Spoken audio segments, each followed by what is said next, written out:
What's up, everyone? We're at the house, guys, and we're gonna set up my new Darton TriTech 31. Little side story. For those of you that may not know, I am an archery hunter at heart, and in the last 3 years of doing YouTube, I've never archery hunted on my channel, but prior, from 2012 to 2021, I was an archery elk hunter and also archery deer hunter. And this bull right here was shot archery season, and then this bull over here was also shot during archery season. And I've got a handful of other animals. These are just the two that are in the house. Everybody else is in the garage. But this year, 2026, I'm getting back into archery. I miss it. I'm fortunate enough to partner with Darton Archery, Black Eagle Arrows, and Conquest Archery this year as my sponsors for the channel. For me, I've always set up my own bows. I'm a tinkerer. I like to mess with it, but I also don't have all the equipment it takes. I don't have a bow press and I don't have a bow vise, but I wanted to show you guys how I set up my bows without a bow vise or a bow press. We're gonna take this guy from a bare bow to all fully set up, and I'm just gonna show you guys how I do it, my method. And again, I'm not a professional bow shop, never worked at a bow shop. Everything I've learned is just honestly from watching YouTube videos over the years. But I will say from about 2014 is when I started messing with my own bows to 2021. I was setting up all my own bows, friends' bows, family's bows, things like that. And so I'm pretty confident in how to do it. And I know this method works, so I'll show you how we do it. Alrighty, y'all. So first things first, for me, a lot of people when they set up, when they're setting up a bow, the first thing they do is they tie in their D-loop. I don't like to do the D-loop first. I like to put the rest on. So this is actually, Darton actually sent me this as well. This is the Darton's version of the QAD Ultrarest, the MX2. Very excited. I actually shot previously, I shot the QADs, the Ultrarest, and this one is actually really, really cool because it has micro adjust features on it. So you just have micro adjust for your up and down and your left to right. They've reinforced, they have these new rubber sides on it. Really cool rest. Really excited to use it. But like I said, I know QAD makes a quality rest. That's because it's what I shot before. So basically how I like to do this, as like I said, I like to put this on first. So this QAD rest has there's a little bolt here on the side, and you just unbolt it, take it all the way out, set it off to the side here, put our screw down. I'll show you guys on the inside of this. There is a little set screw, there's a little screw inside here. And what we do here is you just loosen that set screw in there as well. You don't take this one all the way out. Then grab our bow. Now again, this is my way, guys. This is not everybody's perfect way. If you actually have a bow vise, it's way better to put it in the vise and do it that way. But I don't have one, but I'm also not an excuse maker, so I'm not gonna make an excuse for why I couldn't do it. Every time I've ever set a bow up like this, they have all shot great, never had a problem, so I continue to do it. This is just my way. Okay, so now we have it around the rail, so now we're just gonna tighten it in a little bit. I don't want to tighten it all the way because I might want to move it here. So it's holding there, and I have it right now, it's sitting right here. I don't want it flush right there, I want it up a little, so we're just gonna move the sight up. Actually, I'm just gonna loosen it just a touch. Just gonna lift the sight up just a little bit, and basically what I'm looking for is just a small clearance right here. I don't need a lot. And then we'll get one of our Black Eagle arrows. And these arrows, guys, are actually uncut. I have not cut them, but I am going to do a video also on arrow build and show you how I build out these arrows. Just knock that, and I'm going to lift our rest. We're going to lift it up. So we're just going to lift the rest up like that. And now what I'm looking for here, guys, I'm trying to line it up with the burger holes here, these two holes here. A lot of people like their arrows perfectly level with these holes. I personally like it just a slight, like knock high, about 1/8 of an inch or so. No more than 1/4 inch, but roughly right around 1/8. But also a lot of people go perfectly parallel with those. This is where I'm going to determine my knock height. I actually want this rest to come down just a little bit. It's a little high, so we're going to move the rest down just a little bit. And get this little crayon here I have. Give it a little mark. Top and bottom.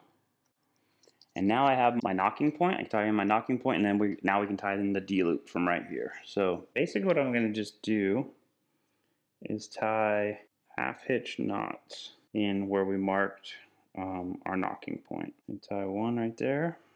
So the importance of tying in a knocking point is like when you tie the D loop in, it's going to keep your D loop from pinching on your knock and obviously messing with your shots. So that's kind of the purpose. Some people just tie in one at the bottom and tie in their D loop. I'm going to do two because why not? All right, so we now have the knocking point all tied in. Now we just tie in the D loop. D loop tying time. I'm not really going to show you guys how to tie in a D loop. I'm just going to tie it in. There's a million videos on YouTube on how to tie in a D loop. So if you don't know how to do a D loop, go check out a YouTube video. When you're pulling that D loop tight, guys, you can use, obviously, they make D loop pliers. Regular pliers work as well. One of the things I also like to do is just pull on it with my just my release, just to see. But there we go. We got the D loop all nicely tied in there. Now that we have the D loop tied in, now I'm going to put this in our homemade vise.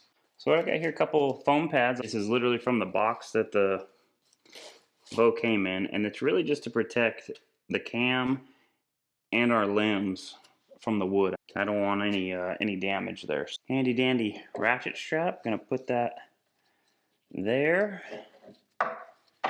Hook it here.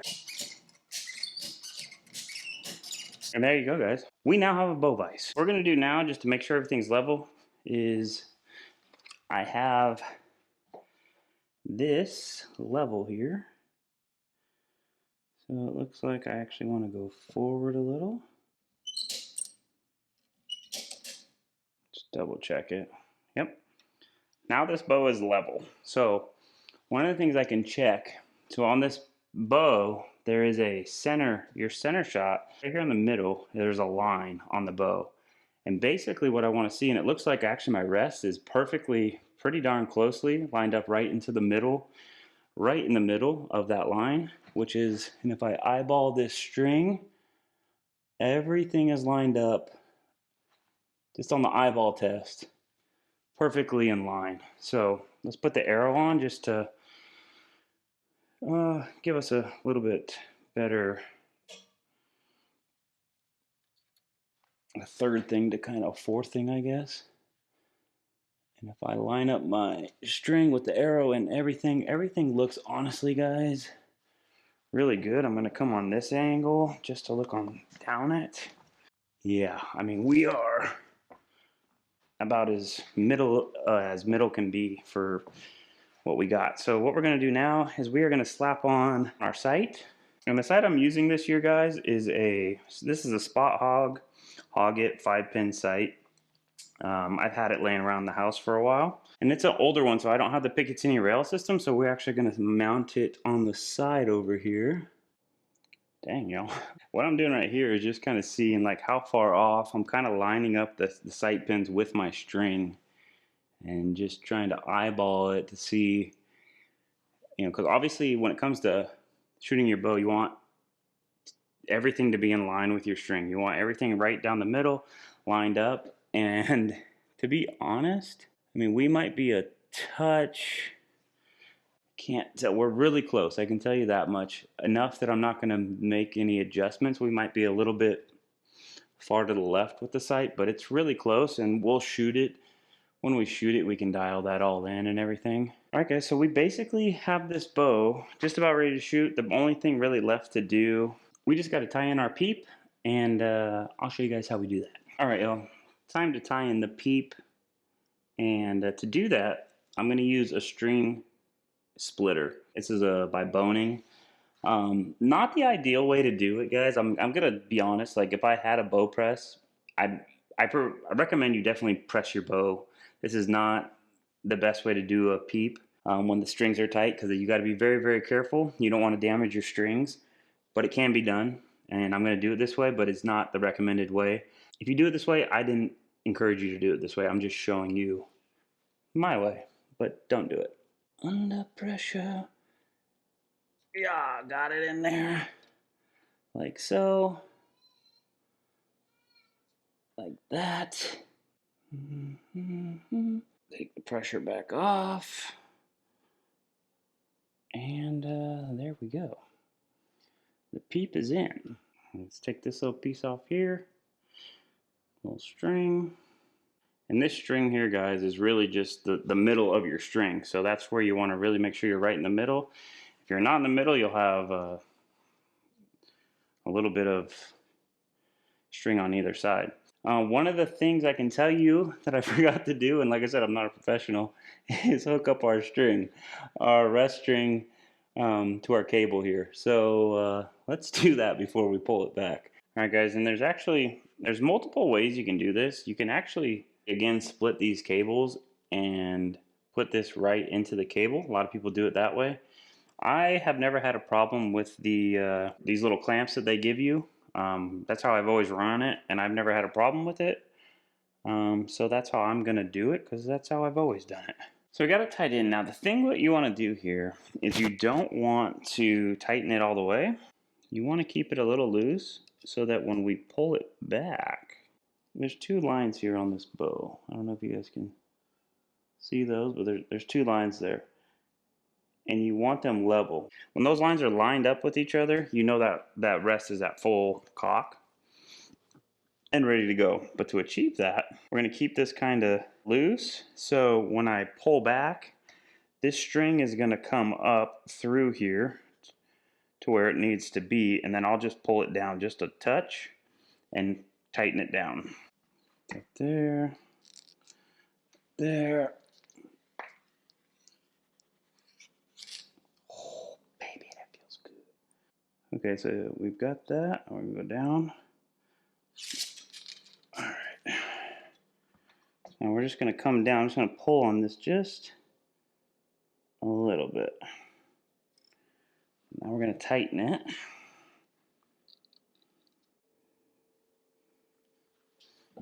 And we'll draw it back again.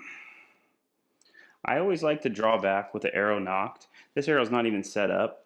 But in the happenstance that somehow, some way, something were to go wrong and this bow were to go off, if you have an arrow in there, you're not gonna. This bow is probably not gonna blow itself up. Honestly, I could probably dry fire this and it would be fine. But it's not good for your bow. It's just not a good thing. I don't want to do that ever. And if I have an arrow knocked, it's just better for the bow. So I prefer to have an arrow always knocked. Even though this one's not, literally has no insert or anything in it, it's still better than nothing. I'm gonna draw back again. Boom, perfect. Everything is lined up. And I can tell you right now, my peep is way low. So we gotta go quite a bit up with my peep. Let's try it there.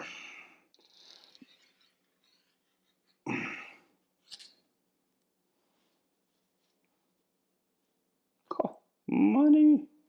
The only thing left to do, guys, is to attach our stabilizer, which this is the Conquest archery 10-inch stabilizer. Then we're going to attach our quiver. We have the also Conquest quiver this year. I love this quiver, guys. How easy it is to get on and off the bow is just phenomenal. It just has this little clip here on the side, extremely strong. I'm going to attach it and I'll show you exactly how strong it is. Now, just check out how easy this is. Literally clips right on. Silent takeoff if you're a tree stand hunter, ground blind hunter, somebody that doesn't like the quiver on. Extremely easy and quiet to remove this. And then just check out the durability of it. I mean, it's on there. You ain't getting it off. It is super sturdy. Love it. The arrows fit very nicely in here. Show you how click in quite nice. Super strong, super sturdy. Not really something I'm worried about popping out. Some quivers you get, they don't lock in very well. These ones lock in really well and they come out pretty darn easy. And one of my favorite things about Conquest and Darton is the Bible verses. This Conquest quiver has Isaiah 49:2 written on it. And then our TriTech has Ecclesiastes 4:12. I love it. such a great fit. So I'm so glad to partner with these guys this year. Our bow is all set up, ready to go. That's really it, guys. One of the cool things, just go over all the cool features of this bow. This is the TriTech 31, and it is a 70 to 80 pound bow. I actually have it set to 75 pounds. I've never shot a 75-pound bow. The most poundage I've ever shot is 70.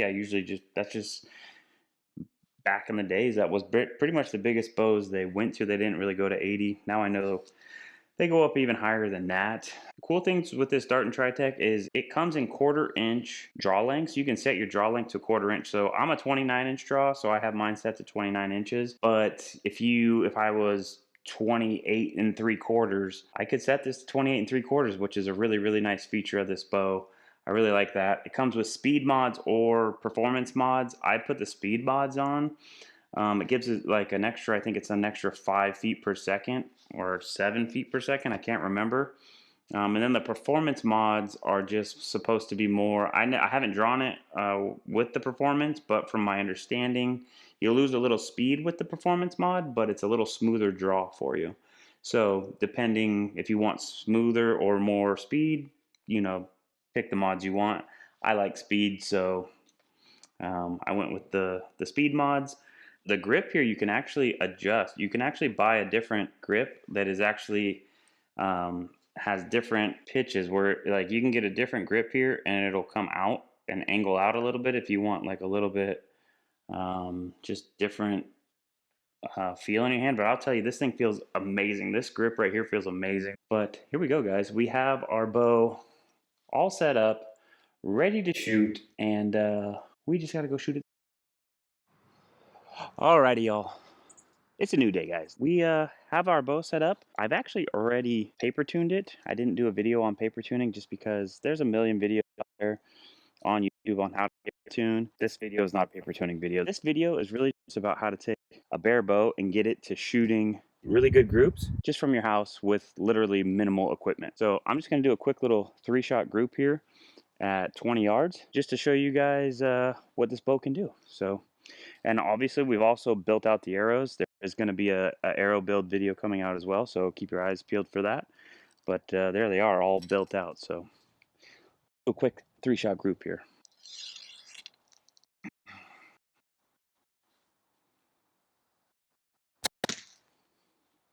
Uno.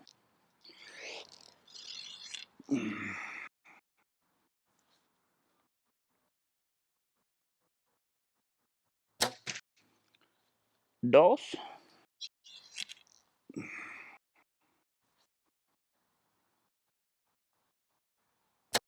Ow! Last one falls out the bottom. Dang it. I try to put them all right there. And then I always get a little scared because I don't want to mess up the arrow. So I always tend to, whenever I have two like really, really close, I always tend to make that third one either go high or low just because I don't want to mess up my arrows. But let's go walk in there and see what we got.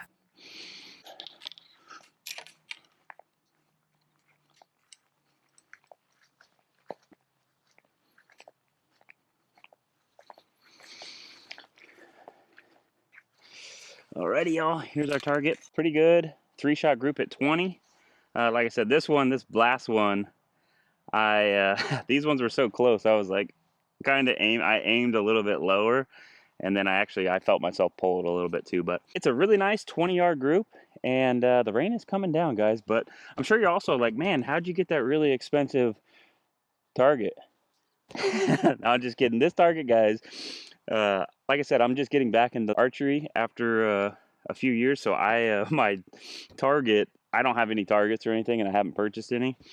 But I had a cardboard box laying around, and I just stuffed this cardboard box stuffed more with cardboard boxes, and I had a piece of foam that I just stuck on the front here, and then my backstop is literally just a pallet that I cut the middle out of, and this is an old pool liner that we had that I was gonna be taking to the dump, and I just reused it, and I shoved all the rest of the pool liner inside of the pallet. That's my backstop. Like I said, guys, I don't like to make excuses for why something can't be done, and that's really just the purpose of this video, is that you can build your bows at home by yourself without all the fancy equipment and get them shooting really nice tight groups like we have here. So make sure to head over to your local bow dealer and check out the Darton TriTech. Any of their TriTechs you're gonna love them. They have a TriTech 31, 33, 35. I guarantee you won't be disappointed. If you're a tinker, or if somebody likes to do your own bow stuff, or just wants to start getting into your own bow builds, the TriTech is for you. So head over to your local bow dealer and